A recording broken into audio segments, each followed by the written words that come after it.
सगळीकडेच पावसाचं वातावरण चालू झालं आहे ना। खरं तर आमच्या जनरेशनमध्ये पाऊस पडल्यानंतर गरमागरम भजी आणि चहा पितात, पण आजकाल मुलांना भजी आणि चहा नकोसा असतो, म्हणून त्यांना गरज असते ती सूपची।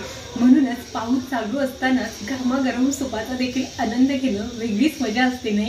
आता या सूपाचे आपल्या शरीराला देखील तितकेच फायदे आहेत। तुमची त्वचा देखील सुधारते, पचनक्रिया सुधारते आणि वजन कमी करण्यासाठी तर संध्याकाळी तुम्ही सूप घेणं खरंच गरजेचं आहे। आणि त्याच्यासाठी खूप काही गोष्टींची गरज लागत नाही, खूप कमी गोष्टींमध्ये तुमचं हे सूप आहे ते तयार होतं।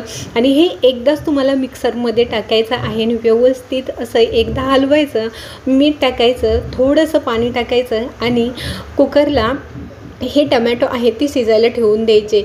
1-2 सिटीतच हे टमॅटो आहे ते चांगले शिजतात। आता ह्याच्यातलं पाणी आहे ते बाजूला करून घ्यायचं, म्हणजे टमॅटो व्यवस्थित बारीक होतील।